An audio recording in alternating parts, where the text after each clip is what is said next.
Hi, everybody. Welcome to Latinos Homeschooling Podcast. Today we have a very special guest, Celia Zamora, who is also a PhD and a homeschool mom as well. And Araceli as well is joining us today. You have one homeschool son, right? One son that you homeschool as well. Yes. Yes. So welcome. Well, we're just going to have a conversation about our homeschooling story, especially yours, Celia, because I do want to find out more about what you're doing. And also I understand you're an expert in bilingual education, so I would love to find out more about that. And then also find out what tips you can give parents who are struggling to assure that their children are bilingual and are preserving their language. So welcome and thank you so much for being here. Thanks both of you. So first of all, I want to wish both of you guys Happy New Year. And how's your year going so far with schooling and home, everything? How are you guys doing? I mean, it's picked up full force. I mean, we're back to violin, we're back to rehearsals, we're back to baseball season, Really? traveling. Yeah, so it's just been I can't believe it's already February, but I also can't believe it's only February. If that makes any sense. Yeah. All the sense in the world.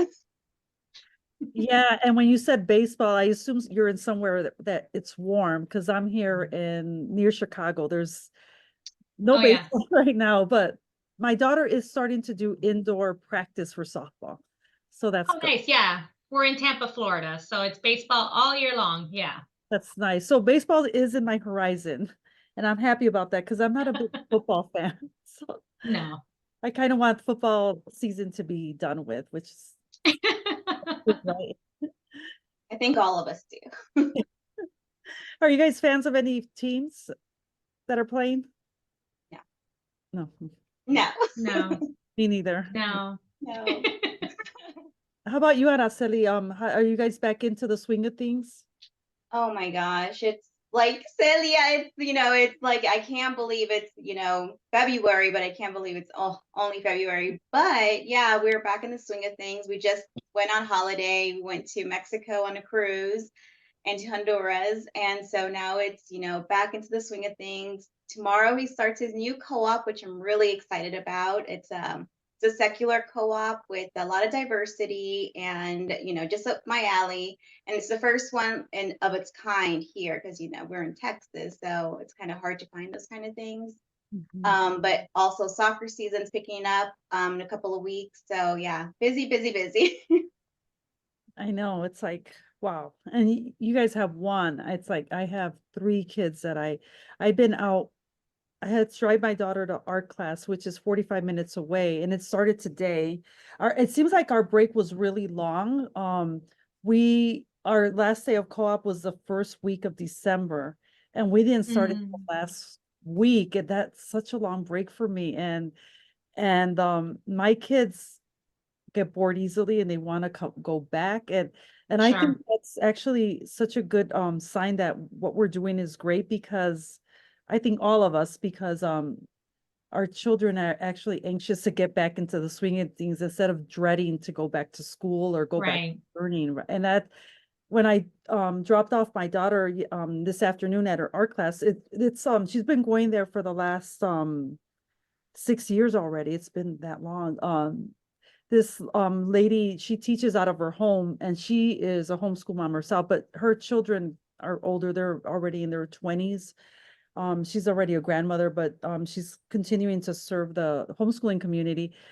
But when I dropped her off today, she ran to the house. It's like Oh. she was anxious to get back. So that's in itself is very rewarding. How was your vacation at Araceli?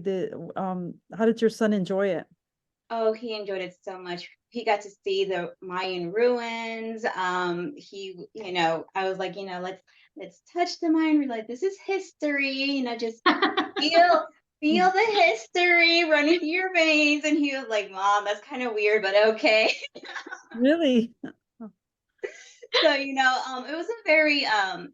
was very good for him to get out and and see different things, history, right? Because and it's his history because, it was in Mexico, and also we went to Honduras, which, is right there next to Mexico. So, or by Mexico, right? A little bit by Mexico. But, all this is, it was a very cultural experience for him.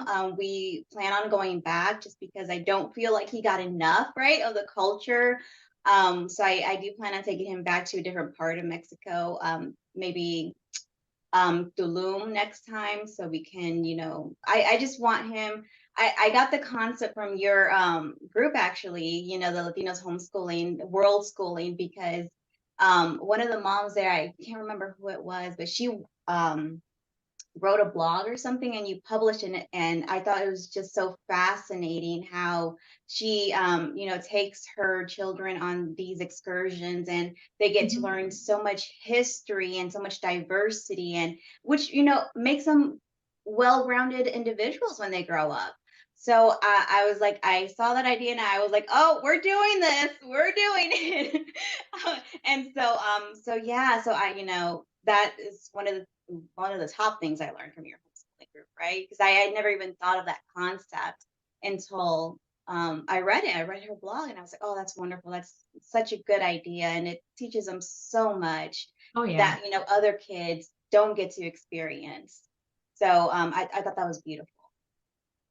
Yeah, and then you got to go during January when everybody else was in school, Yep. and you don't have to wait till the summertime or till spring break or winter break Exactly. to do all of Yeah. these. So that's the benefit, and you could actually probably travel cheaper that way as well. Mm-hmm. Yep, Yeah. Yeah. it was way cheaper than it would have been on the season, the tourist season. Mhm. Right. So yeah, we're so thankful. It's gonna be a great experience for us all. Yeah. Yeah. How about you, Celia? Do you guys have you guys been able to travel somewhat? Oh yeah. So we ended up Araceli, to your point, so my son, apart from Spanish, which is what we only speak Spanish at home, he's also learning Japanese with me because I was a Japanese major. And so then we went to Japan for 2.5 weeks last September. And it was interesting because my husband and I have been before. We love it. He got to do the authentic tea ceremony with us. He got to do all these cultural things, go to all the different restaurants and try like all of like the culturally authentic food and so forth. So my husband and I have been before, and we were back, and we were just so happy to take him and have him experience it. But one thing that I didn't realize is when he came back, he was kind of like really sad for a while. He was a little sad, and he kind of like would cry here and there. And I asked him, like, what's wrong, buddy? And he told me, he's like, I'm overwhelmed because I realize that there's an entire different part of the world that has a completely different way of thinking, way of living, way of eating, way of a completely different culture. And now I'm trying to think about myself and think about their culture and how we're so like different but the same. So I think it just blew his mind. And it's something that as adults, I mean, I didn't really start traveling a lot internationally till I was older. So at that point, I think I was already more emotionally mature. But for a little kid who like is very kind of has like this cognitive, very shallow world of the view and view of the world, and all of a sudden it's been blown away by a completely different culture and language and so forth. It kind of took him a while to really come to terms with it, and then now he's just like, okay, where are we going next? So we had gone to Banff. We try to go on one national park trip a year and then one international trip. And so then this year for our national trip, national park trip, we're going to Nicaragua, even though it's technically not a national park, but my husband's from there. So we're going to take him to see the volcanoes and so forth. And then for our international trip, we're going to go to Spain, and to kind of have him like do all the history and so forth. So, I mean, Araceli, I agree with you that the best way, if budget allows and time allows, world schooling is absolutely the best way to learn, because for him, it wasn't a vacation. It was just a continuation of his homeschooling and learning through experience. And I mean, that's something that he's never going to forget. Whereas if you read about Japan in a book, it might be here and gone, gone in a month, but that he still talks about all of the experiences that he's had. So That's awesome. Beautiful. There's I don't know if any of you heard of it's a show on NPR. It's called The Moth, and a long time. It's like a story slam. It is a story slam, but a long, long time ago, there was the guy that published the books, The Lonely Planet. It's those Mm, chapters. yeah, yeah, yeah. I'm gonna try to find the talk and send it to you guys. But he needs to travel because that's how he makes a living. Needs to you travel and you write about where are the best restaurants, hotels, and everything. But he would always take his family with him, and he explained like when he was in Guatemala how his or some part of Central or South America, how his kids were able to negotiate a price of, I think, of a donkey or pony ride there. And he said he never even taught them how to do it. They learned from observing him, from observing what goes on where you go to another country, because here we really don't negotiate those prices when we're doing that. Right. But it's awesome. I love listening to that story, and that's one of the reasons I think that's one of the best gifts we can give our children is traveling. Even like for spring break, we usually do a road trip around here. We try to go 8 hours out. Like I find out where is 8 hours from where I live. But last year we went to Washington, D.C. and New Jersey, and we went to Princeton, the campus, because my husband's a photographer and he had some pictures exhibiting there. So the exhibit opened there. I said, no, we have to go. I told my husband. So we drove to Princeton, and it's a college campus, but they were blown away by the college because I've never taken them to a college campus, and that Right. college campus, it was beautiful. So even places here where, I've traveled for work before and I've been sent to places where I would never visit here in the US, and I've been kind of like, wow, this is pretty cool. And I would love to take my kids to Japan. I went when I was single, and you're right. Your son got it right about how people think differently, live different. Yeah. And I even asked one of my best friends who went with me, because I went to Japan because her family's from there. I said, how, it's like, now I'm embarrassed to go to the US. I love the US, but it's just so clean, right? Like the eating, everything. It's Yeah. awesome. And that's awesome that you majored in Japanese. And actually Japanese is very easy to learn if you speak Spanish because the Yeah. pronunciation is similar. Um, Yep. Now the alphabet, that would be Yeah, very it's completely different. yeah, Everything else is different, but at least the pronunciation is spot on. yeah, very similar. And I found out I went to a temple in when I was over there, and there was a huge display of a sandal. As I was walking out of the Buddhist temple, and my friend's dad pointed at it and he said Warachi. And then we call it in Mexico Warache. And we're like, well, Mm, like the similarity, right?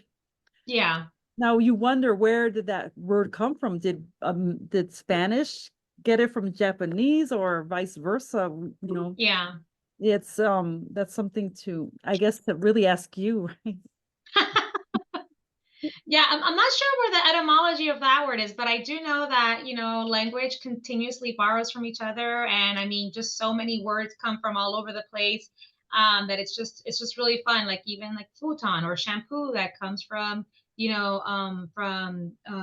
I believe. And any Spanish word that starts with al comes from Arabic. So algebra, almohada, alcohol, all Mm. comes from Arabic. So it's just really funny how words that we even kind of like assume that it's only our word, it's actually a global word. So it's just really interesting.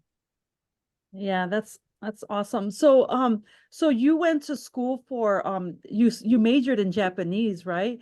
And your PhD was in linguistics or Spanish or Right. Yeah. So my original degree was English and Japanese studies, and then I did a master's in linguistics, and then I went to Georgetown and I did my doctorate and a master's in passing in applied Spanish linguistics. Yeah. oh, that's awesome.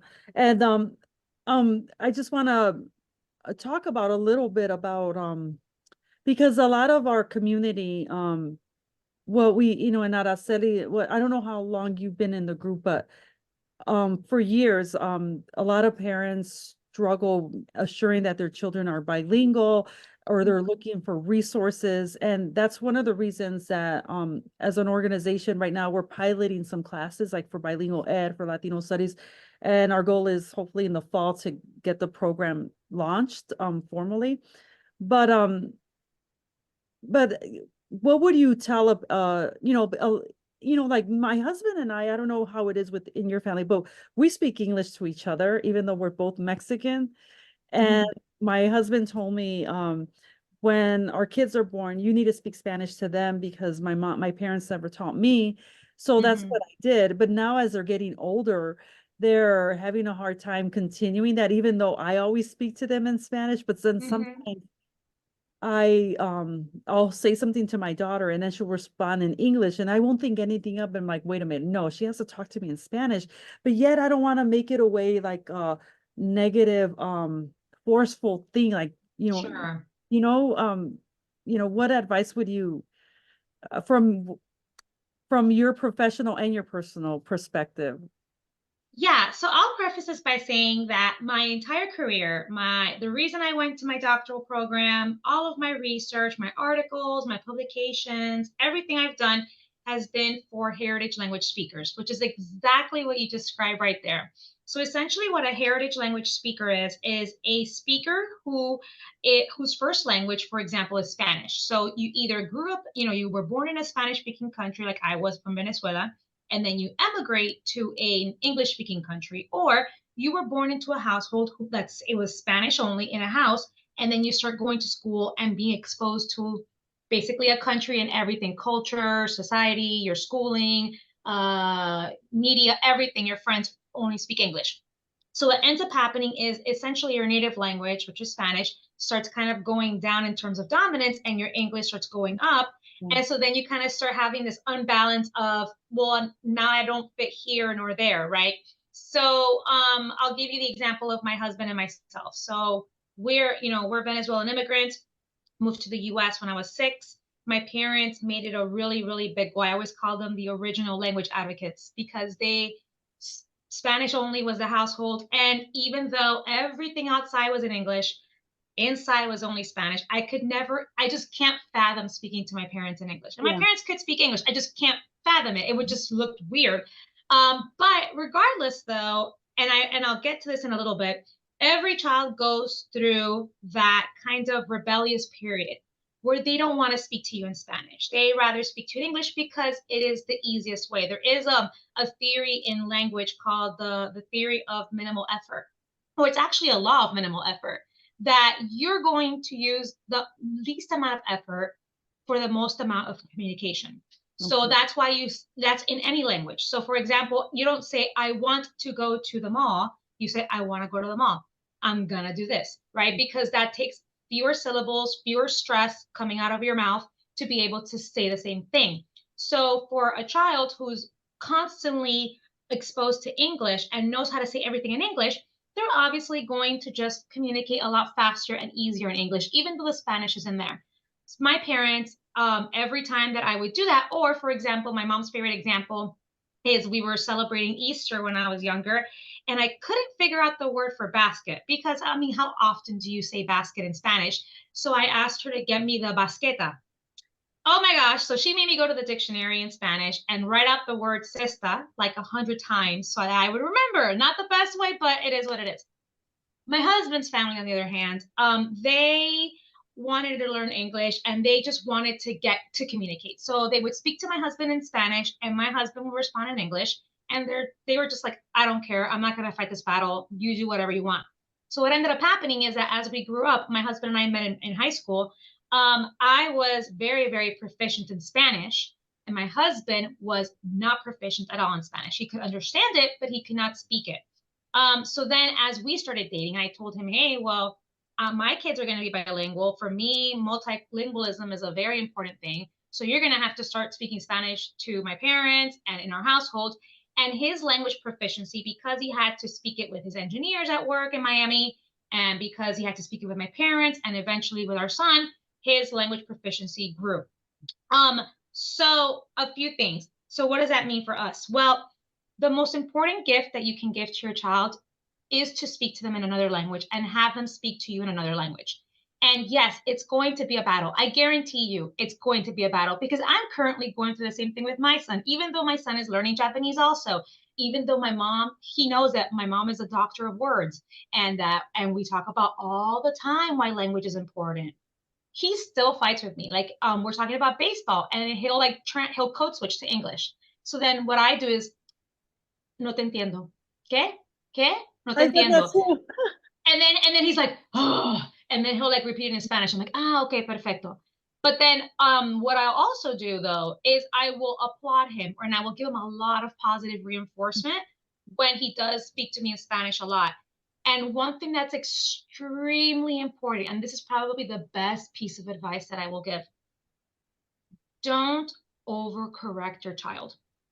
Don't make them feel bad about their mistakes. Don't ridicule their mistakes. And this is really important because that is why my husband, for a very long time, refused to speak Spanish. So they would call him Nicaragüense arrepentido, which is basically a shameful Nicaraguan because he did not speak Spanish well enough. So when he would try to speak Spanish and he would make typical grammatical errors because he didn't speak Spanish enough to really get all that in there, they would make fun of him. They would ridicule his accent. They would call him gringuito. And so, of course, why would anybody want to speak Spanish when they're constantly ridiculing you for it? So he'd rather just not engage in Spanish at all. So when he started speaking with me, even though times, for instance, he'll say things like, yo me gusta, which we know that a Spanish speaker will know it's me gusta. You don't use the yo in me gusta. So he'll say that. And afterwards, I'll say, hey, remember, with me gusta, it's this, this, and that. Or I'll ask him, hey, do you mind if I give you some feedback about this particular word in Spanish because of our son? But with our son, when he makes like an overt error like that, unless it's really something that it impedes our communication and I can't understand him, I let it go. And there's a time and a place to kind of be like, hey, did you mean this? But never in, like you said, not to have a negative connection with the language. But do you kind of have to push it? Yes, you do. Because if you only speak to them in Spanish, they will absolutely understand Spanish and they will have a beautiful comprehension of Spanish. But if they're not forced to use it, they're not going to use it and they're not going to have the production. It's always a lot harder to produce the language than it is to interpret it.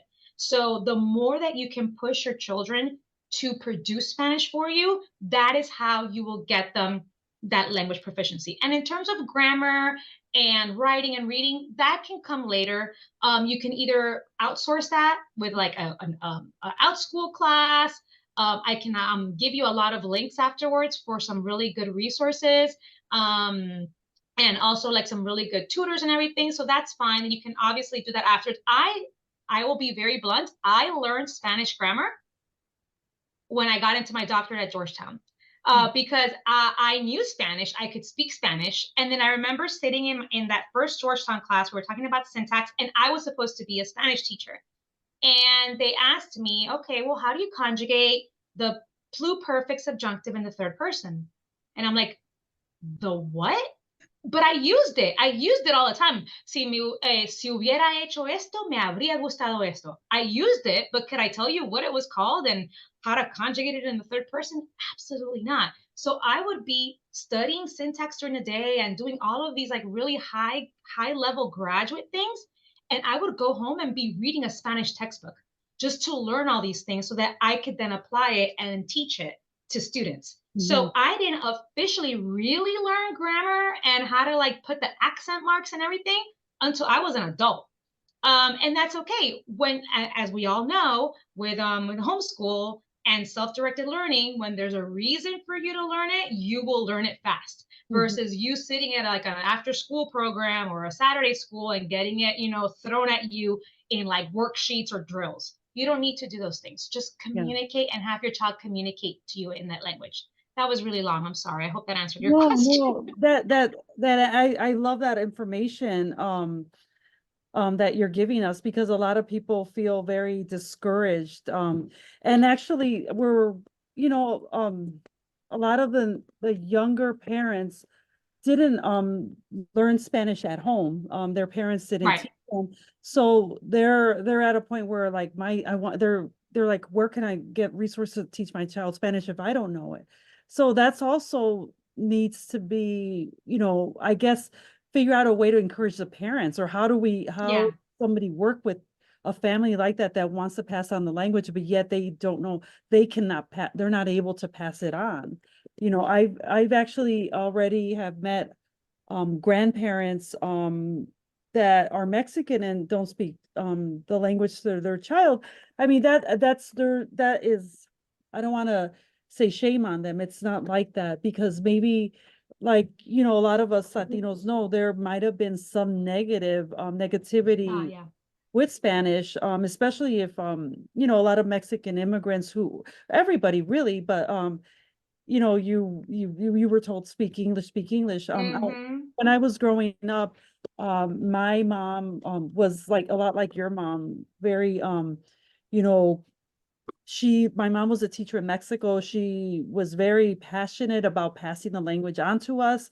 And we were the only Mexican family when I grew up on our block. And even though some of our neighbors said, well, why don't they speak English? My mom didn't care, Yeah. Oh, but not everybody, unfortunately, had the same experience.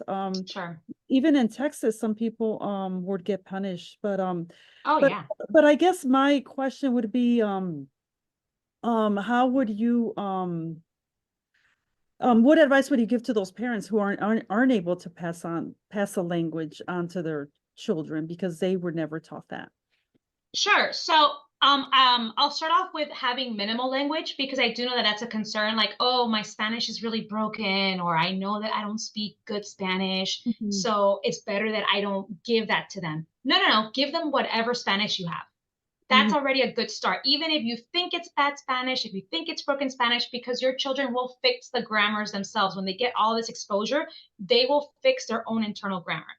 Mhm. In terms of about somebody that can't pass on their Spanish, there are so many really great resources out there. In terms of there's a website that I'll give to you afterwards called Preply. And essentially, the best way to learn a language is, again, we talked about communicating.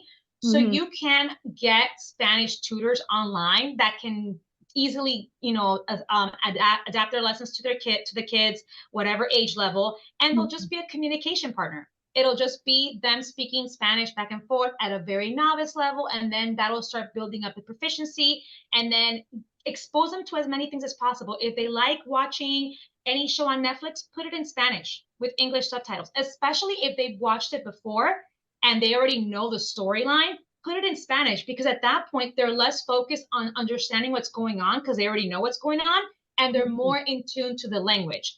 Yeah. Music, and honestly, even just passing your heritage and your culture, because you could not necessarily know Spanish, but you can know your culture. You could know history, you could know food, music, folklore, anything that you can do to get them more engaged with their culture, and then that'll be an easier transition into language. Yeah. And also making sure that whoever's teaching them understands that that Spanish varieties are a big thing. It doesn't Standard Spanish has a place in business, in academia, and so forth, absolutely. But at the end of the day, what matters the most is what can we do with the language? And the point of language is to communicate. So Mexican Spanish, Venezuelan Spanish, Cuban Spanish, Dominican Spanish, even though they're all different and they may have different vocabulary or grammar, they're all valid varieties of Spanish. And we need to make sure that we are getting tutors or educators or outsourcing it to Yeah. someone that understands that they're not going to tell them, no, that's not how you say it in Spanish. No, no, no, no, no. That is a valid way of saying it in Spanish, but here's another way. Here's the textbook way of saying this in Spanish. Yeah, yeah. No, that's a really good point, because most of these parents, I think, they do pass along their heritage. They do make Yeah. sure that their kids are eating, the food is very important. Family is very important. It's just finding a way to be able to communicate with even the rest of your extended family. Yep. Araceli, do you want to add anything? Or do you want to ask anything to Celia about that? Yeah, I had a question because like you just were saying, Celia, I actually learned Spanish when I was little. That was my first language. But like you said, as I got older, my Spanish went and so it got to the point where I know how to speak. I understand it, obviously. But I speak it a little broken.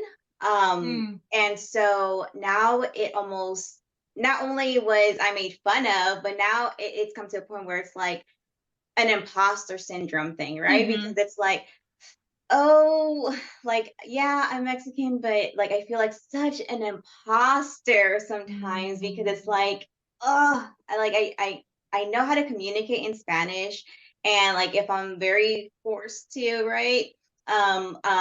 If I have clients in Spanish, I will speak to them and they'll even say, "Oh, you speak like very good Spanish for being, born here and blah blah blah." And I'm like, "Oh, thank you." But it's still like a very imposter syndrome feeling. What advice do you have? Because I know there's a lot of us out there with the same yeah. situation. What advice do you have for that?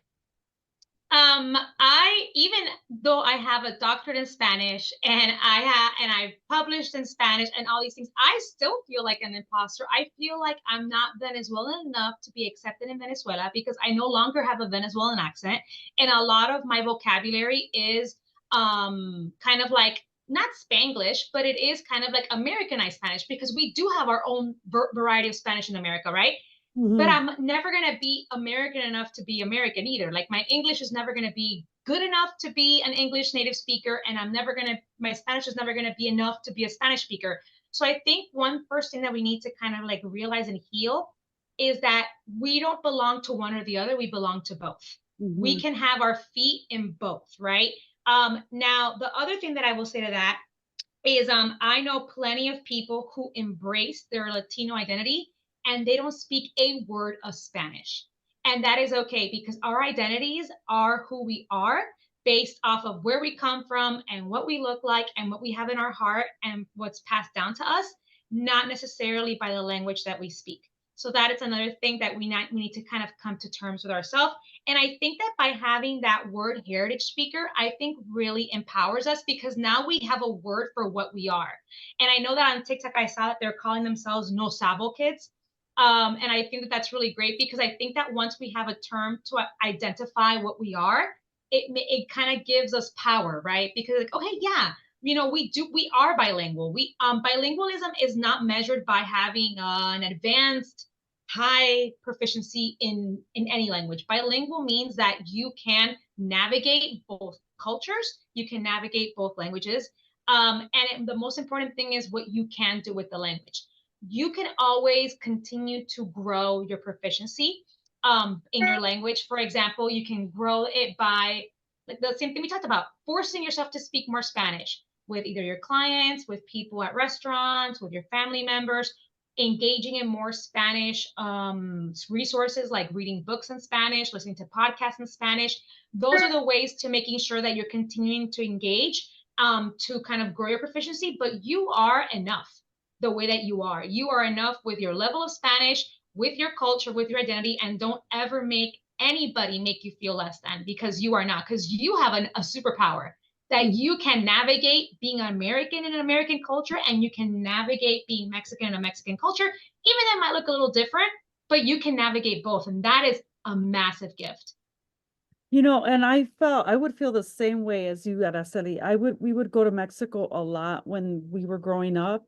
And of course, I had an accent. I was made fun of so much by my family, and they would shame me. And when I was Mm-hmm. there, I tried so hard just to be Mexican, just to say, okay, I can eat how you eat, or you like that? Really? I like it too. Like I tried to assimilate so much.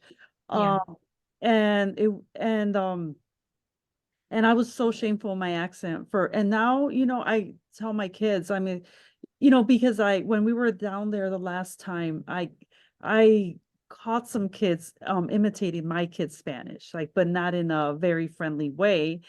Mm-hmm. And my aunt said, "Hey, stop making fun of their Spanish." She defended them, but then I told my kids, I said, "Listen to me. Don't let anybody make fun of your accent. Your accent is something to be proud of." I said, Mm-hmm. "It means you speak two languages. You're from, like, just like you said, Celia, you can be American. You have a whole nother world here. and you have a world over there, and that's something to be proud of. And if somebody makes fun of that, that's just being jealous. And I think I Correct. saw something about Sofia Vergara, about her and her accent and her feeling she's not being cast enough. And I think her English is perfect. It's just, I mean, it takes a lot of courage. So, I don't want to bring up actresses, but I mean, that's just something that recently came up. Yeah. So I mean, she's working in this country. She knows it perfectly. That having an accent is actually a superpower, like you said. But it took me a lot of years to even heal from Yeah. that experience because, and I don't want my kids to ever feel that way. Like, it's okay for you to mispronounce a word when you're in Mexico. I still kind of do. I get confused. Like the word deteriorate in Spanish, it's so hard for me to pronounce.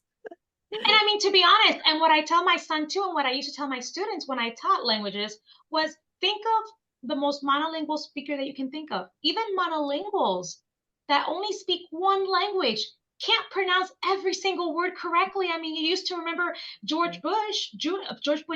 would say, I forgot about nuclear or whatever, like, or like, I mean, people can't speak, no one speaks perfectly any language. Mhm. So, and every single person on this planet has an accent. Every single person. There is no standard accent. You have a New York accent, a Boston accent, a Chicago accent, a Miami accent. Everybody has an accent. And our Spanish is American Spanish. Just like you have Mexican Spanish, Dominican Spanish, there is American Spanish. And it involves a lot of words that have that contact with Spanish. Like instead of saying estacionar, we say parquear. Instead of almorzar, we say lonchar. And that's okay because of that connection. And that is American Spanish. And that is an absolutely valid variety of Spanish. So we really need to change the narrative on that. And it takes us, this next generation, to change the narrative of who is allowed to claim that they're a Spanish speaker or who is allowed to claim that they're Latino. I always told my students, Mariah Carey is considered a Latina. And they're like, no, she's not. I'm like, absolutely she is. Her dad is Venezuelan. So she's absolutely considered a Latina. A lot of people that don't necessarily speak Spanish are Latinos too. So we have to really take that power back. Yeah, that's true. Not to be ashamed of it. And that's really Mhm. good advice that you're giving the parents, to take it step by step and to pass on the heritage, which is very important. And I think a lot of parents could even read a lot of like even nursery books aren't difficult to read in Spanish. I mean, a lot of them have to do with numbers or colors or just simple words that we could probably, if you don't read it, you could probably, that would be a good start. I mean, that's what I think. Yeah.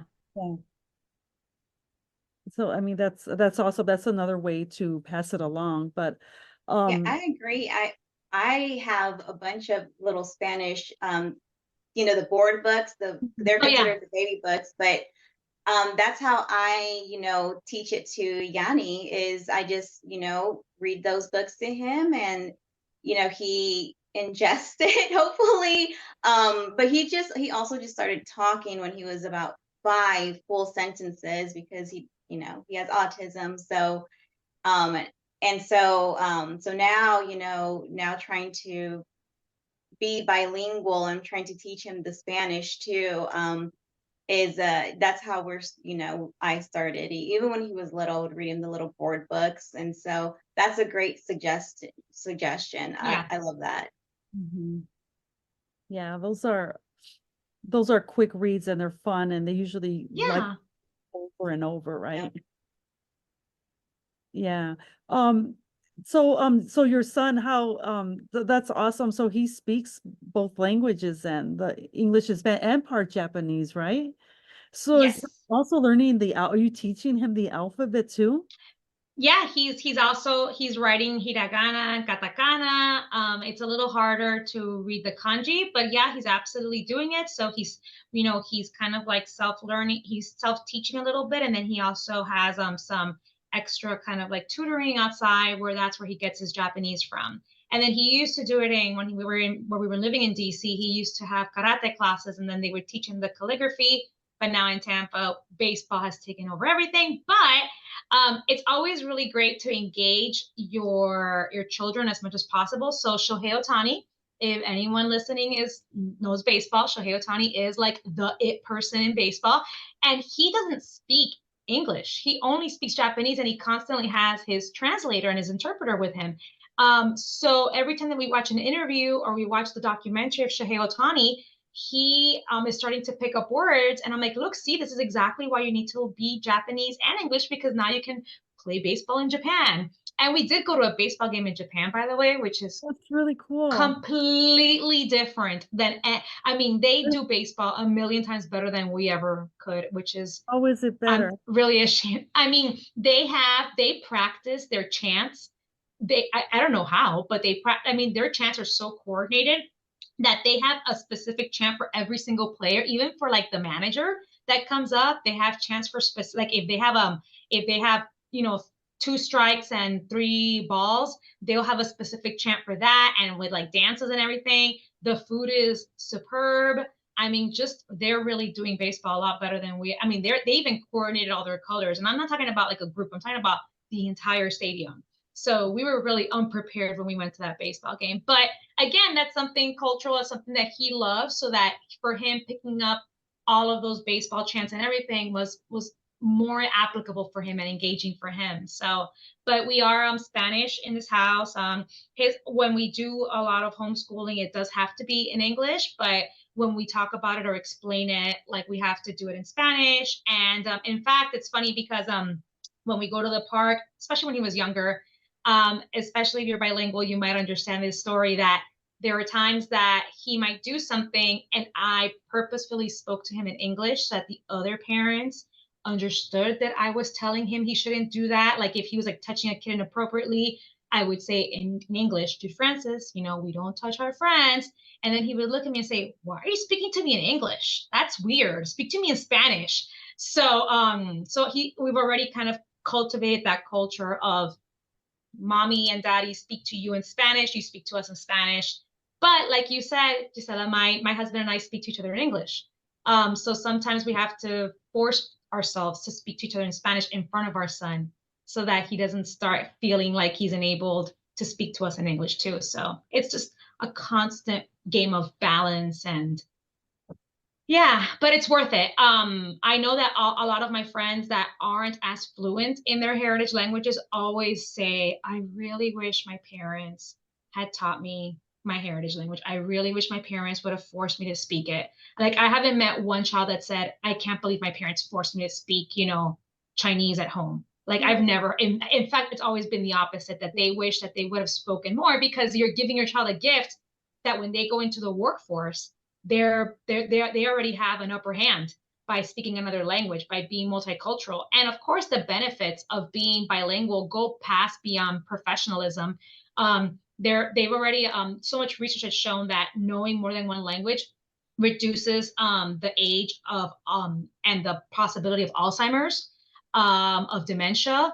It makes you better at playing instruments. It makes you better at critical thinking. It makes you better in empathy. It makes you better in being able to do a lot of problem solving and higher equations. I mean, so many benefits to being bilingual than just only being able to communicate in 2 languages. So that's the best gift you can give to your child. Yeah, and actually, like when I was in Japan, I actually picked it up that week because Yeah. my friend's mom was talking to me, and she was I was engaged at the time, my friend wasn't. I think her mom was giving her a hard time because she didn't have a boyfriend at the time, but she was talking to me, the mom telling her find her a husband. But I knew exactly what she was saying, but I acted Yeah. I turned around and I looked at my friend. I said, hey, what did she say? She's like, he said, I know you know what she just said. I But couldn't. guess what? You learned that without worksheets. You learned Yeah. that without a textbook. You learned that without grammar drills. You learned that by being exposed to the language and being in a place where you have to apply it, and kind of like a sink or swim situation. So that is what immersion is. That is the best way to learn a language. Yeah, yeah. So I just think it's wonderful but actually for both of you, because Araceli, you have also taken initiative for your son to learn Spanish. He took a couple classes with us as well. You outsource the grammar, and I actually think that would be better for me because I mean my kids speak it, but I haven't really sat with them and said, Right. here are the grammar rules. We're in a co-op right now, and last semester I was asked to teach Spanish, and it's a very diverse co-op. And Mm, I really have a hard time teaching Spanish to non-native speakers for some reason. I don't have the patience. Like I just don't have the patience. I can probably teach you here and there informally, but if for me to sit down and I would have to refresh myself on the grammar. yeah. And I was a little disillusioned because I want people not to just see a Latina and just think, whoa, she's Spanish right away. You know what I mean? Like I'm like, there's so many other subjects that I think I'm better at. And I told Right. them that. I did it for one, I did it only last semester, and my daughter was actually in the class with me. And I was surprised that I don't think I gave all to the kids. I played little games with them. Like I would say would put one phrase and then like kind of I have them turn a card. I was like, okay, can you please read it? And then I would ask them to translate it. I said, can you find the answer in the card? I would just make up games like that. Yeah. And but this semester, before the semester ended, I said, please, I do not want to teach Spanish, even though I love the language and I teach my kids. And I asked them if I could teach English literature, and we're doing a yearbook. So those are funner for me than, It's you know, fun. yeah, than Spanish. But I've gotten that a couple times by some homeschool parents, like, maybe you could just teach Spanish. And like, no, I can't. But that's a non-natives. Um, so are you teaching in your new co-op, Araceli? Or So I did, they did ask me about it, and I think we spoke a little bit about it, and I think they were full. okay. And so the next semester coming up, I think we'll touch base again. I did tell them put me in Spanish. Like I can teach Spanish Oh, because good. I need to learn Spanish more, and because Yanni needs to learn Spanish more. So I was like, sign me up. I can teach Spanish. If you guys need that. but uh, but I just yeah, I think we're gonna touch base this next semester that's coming up, because once we talked, and they already had like all the classes and everything, Mm, situated and everything. So I think we're gonna come back around to that. But I am gonna be a volunteer for it, so we'll see how that goes. is But it yeah, I did say. an all day or half a day? No. It's only, I think it's only about 4 hours. It's not very Okay. long at all. okay. Yeah, that's like ours. It's just like Wednesdays in the morning to the afternoon, so early afternoon. Yeah. Are you part of a co-op city? Are you? Yes, mine's are we have it's a secular co-op as well, Araceli, and it's on Mondays. And then that's I think this has been his third semester in this co-op. So now that we have our feet kind of like on the ground and we're a little bit more settled, hopefully I can volunteer to teach Spanish next semester. Yeah, that would And be. again, not because I'm Latina, but just because No, also like yeah. I have that background. But no, I mean that's how I got into teaching Spanish. Mhm. I was teaching English my first year, and then someone in my school said, "You speak Spanish, right? You can teach Spanish," and that's how I became a Spanish teacher. Just because they're like, "You can speak Spanish," I'm like, "Okay." But, but yeah, so now I'm really excited to kind of go back, because now in my current role, I'm no longer teaching except for homeschooling my son, so I do miss kind of the aspect of teaching and having like the little rapport with the students. So hopefully I can do that next year. That would be great. Even if you were to start like where you're at in Florida, because there's so much going on with education and so Oh, many yeah, yeah. entrepreneurs. You could even do your own micro school just for Spanish or Japanese, or Yeah, probably. yeah, Yeah. that would be great. But I guess that's the way I see it. Maybe because I'm being asked to teach Spanish, and I don't feel like I'm equipped for it. I took it in college. I tested out of a few classes, but then I took it in college, and my college professor, it was for native speakers too. She really challenged me a lot, which was great because it was good growing pains. I got to be a Sure. better writer, a better speaker. And right after I graduated from college, I was in Mexico. I went to Mexico for 2 years to live, just to experience it. And I worked for my aunt, and that was another very tough growing pain because she would have call like vendors for her, and I'm like, oh my gosh, on the phone, I'm like, okay, I'm talking to actual professional person, and I wanted to make sure I was taken seriously. So Sure.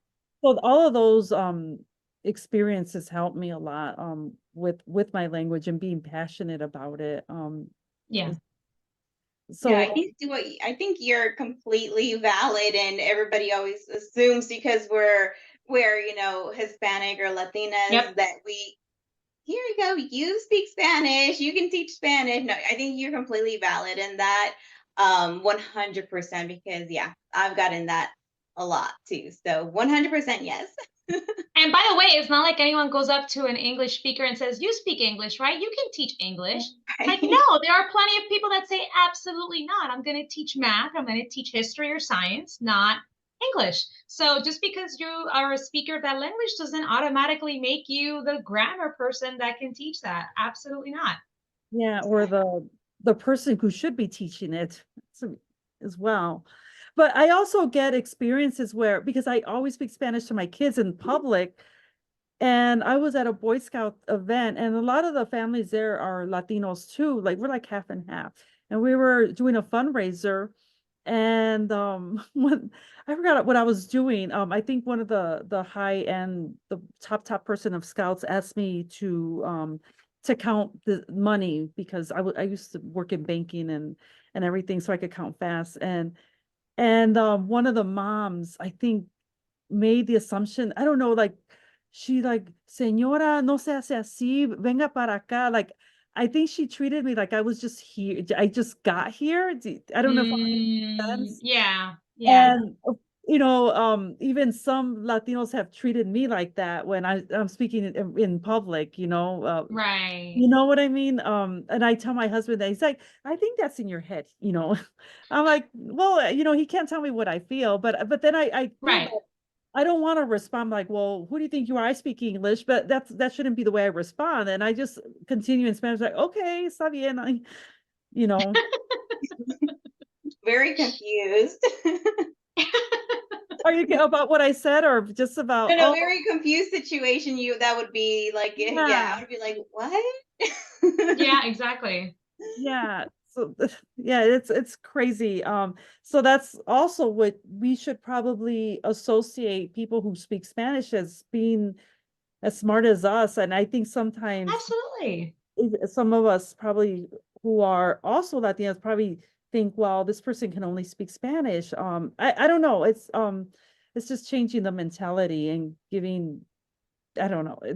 I I understand I what I'm feel saying. like Spanish is the only one that is like that, because you Yeah, you take someone that speaks German, French, Italian, Japanese, Korean, and you never see them as like less than, you Right. never see them as less intelligent just because they speak another. In fact, they're like, oh, you speak French, you speak German, You're so wow. cultured, right? Yeah. Right, but when it comes to Spanish, for some reason, there is such a negative stigma with Spanish, and I'm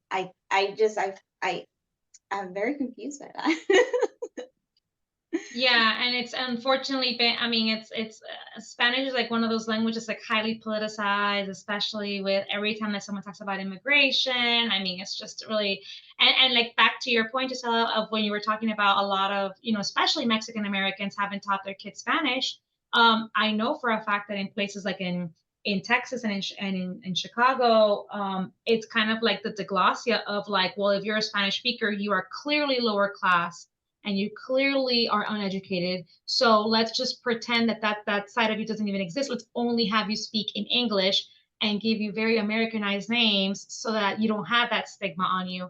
But then you go to places like in Miami or New York, and it's like, no, no, we are here and we're proud. And in fact, if you go to Miami and to yeah, Hialeah, if yeah. you look Spanish and you don't speak Spanish, you will get kicked out of the store. It's like, who do you think you are? So it's just really interesting, like how like history and politics plays like such a big role in that. And Yeah, I have something to unfortunately. say to that, Celia. when I was pregnant with my son, I wanted to name him something very, Spanish and Latino. And but then what you just mentioned, um, I was like, no, because when he grows up and he's an adult, and he goes to apply for jobs or something, they're gonna see we're in Texas, they're gonna see a Latino name, and he's automatically going to be thrown to the side, his application, whatever it is. And so we gave him a very Caucasian name. You can't get any more Caucasian than Hunter. Oh, So it's a Araceli, very Texan Caucasian name.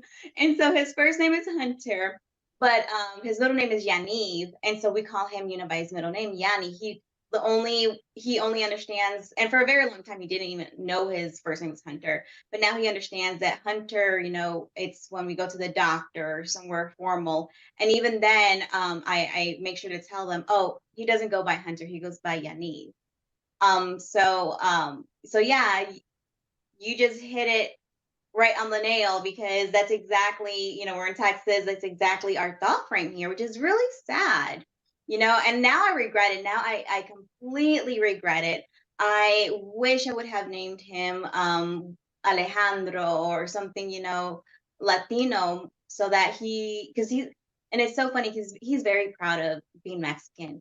He will scream by the rooftop, I'm Mexican. And whenever he sees another Mexican, he's like, Mom, look, there's a Mexican too.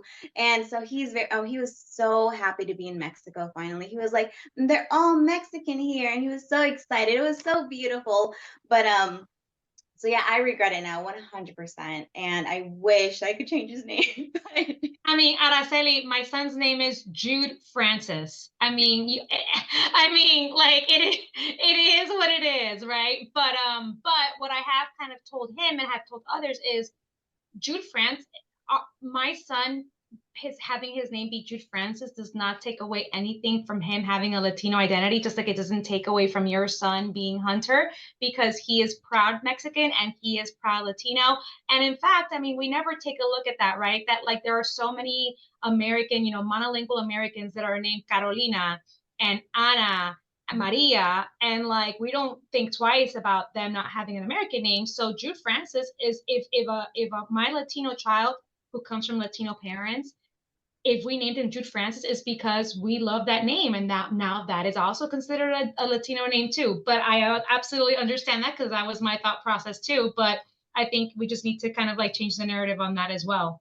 Yeah. But I'm so happy that he's like so proud of it. Oh, So he's very proud. And it just tickles me so much, because it's like he will scream from the rooftop, he's Mexican, and he will listen to rancheras and Ramona Ayala, and it's so cute, it's so funny, and oh, he's a such a cute kid. But yeah, I agree, we need to change the narrative on that, because that is, a lot of our thought process. yeah. well, my son is Roman, but I never call him Roman. I call him Roman because I mean, that's why I picked that name. I didn't pick it. There was a person in high school that was named Roman. I just like that name. You hear it, Sure. you don't even know the person very well, but you hear it. So the teacher call it over and over. I'm like, that's a cool name. You take note of it. But I Right. never call them that name in Spanish. My parents would. And my dad's like, I don't really like that name. I'm like, I like it. But even in Mexico and in Latin America, people are naming their kids like Franklin, Oh yeah. or Kevin. So nobody Yeah. questions them. Right. One time I was godmother to I'm godmother to my cousin's daughter, and they baptized her in Mexico. And when we went to I guess it was a meeting before with the godparents, the priest says, I don't want to be hearing all these Kevins when I baptize their children. Give them Mexican names. Kevin. I mean, he just that's just an American, no offense to any Kevin out there. It is just something that the priest said. I mean, my cousin and I were laughing, and he gave his daughter actually a very Italian name, and he got that name from being in Italy, going to vacation in Italy. He heard it over there. Yeah. And even it's even spelled very Italian, and some of my family members like, we're just gonna call her middle name because we don't know how to pronounce her first name. You know. That's so funny. I mean, we're allowed to like different things, right? But back to but what you just said was really important, the whole pronunciation. When I was, when I was growing up and even when I moved to DC, I would constantly be called Cecilia. I don't know why, because you're adding an extra syllable to my name. But everyone would be Oh Cecilia. yeah. And I would just kind of roll my eyes and be like, yeah, yeah, yeah, Cecilia. And at one point, when I finally like really became proud of my heritage and proud of my accent and proud of everything that makes me me, I started correcting people and saying, no, it's not Cecilia, it's Celia. And then again, if you call me Celia, I'll accept Celia, but it's Celia. And if people can say charcuterie boards and people can say Tchaikovsky and they can say Beethoven, they can say Araceli and Gisela and Celia. So absolutely teach your kids to like be proud of like their names, regardless of how, I mean, they can learn how to pronounce our names. They pronounce a lot harder words that are like from different languages too. So So Gosh. true. I'm embarrassed to say this. My husband and I, when we first got married, we lived in an old building in Chicago. It was really nice. I say old because it was very classic Chicago, old style building, but we loved it there. And my neighbor across the hall, she's moved away. We don't keep in touch anymore. But I got tired of correcting her. She would call me Priscilla. And I was like, no, it's Gisela. I don't know if she didn't hear correctly. So I just let it. I'm like, I right. was there a year and we were there living together. And she finally moved out. But I told my husband's like, I don't believe you.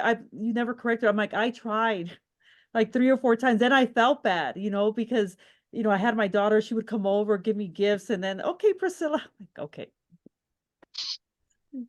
Yeah. I mean, and Priscilla and Gisela sound very different, don't they? Like, They really do. Yeah. Yeah, I'm Gisela. sitting here thinking, like, how did she get the puh? Yeah. How does she? Yeah, exactly. I'm like, it must have been a hearing issue because I don't see like the similarity at all. Yeah.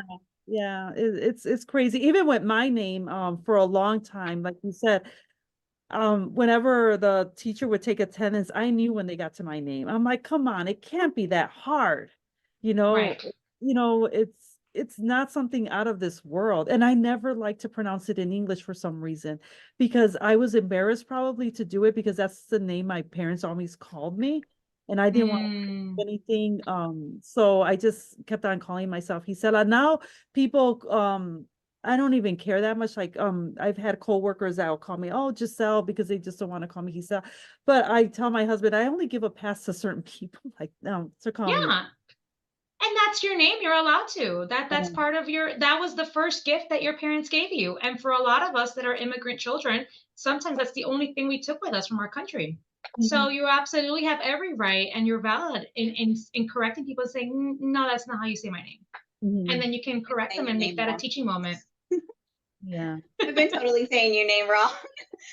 I say the J. Oh, I don't mind at all. You're calling me. You have a pass. But I won't say it wrong anymore. He said, Oh, okay. no, you weren't saying it. Okay, Celia, you're the language expert. So in Spanish, can you say Gisela or Gisela or Gisela? Yeah, it's very, what is it? I mean, I don't think you would say Gisela. I think it would be Gisela or Gisela, depending. But again, depending where your name comes from, right? Because like again, if your name comes from like a different language and now you're saying it in Spanish. So for instance, I know the weirdest one for me was I was in a meeting with somebody and I was in a meeting with speakers from Spain, and they're like, you say your name, you say your name wrong, and I'm like, I'm sorry. They're like, your name is Celia, not Celia, and I'm like, sir, I'm from the Caribbean. Like it's Celia. Like for me, it's Celia. Like I'm sure I'm Celia Zamora in Spain, but I'm not from Spain and I don't live in Spain. So for right now, it's fine. But I guess, depending on where your name is from, you can either do it, but it's what you like to be called and how you want to pronounce your name or how your parents pronounce your name is how you would say it. But again, I mean, like language keeps connecting so much that, I mean, I don't think I probably would have never guessed Gisela though. I mean, unless it had like a GUI. Yeah, but that's what I was gonna ask. yeah, but Gisela or Gisela, I think is whatever you like to be called. Yeah.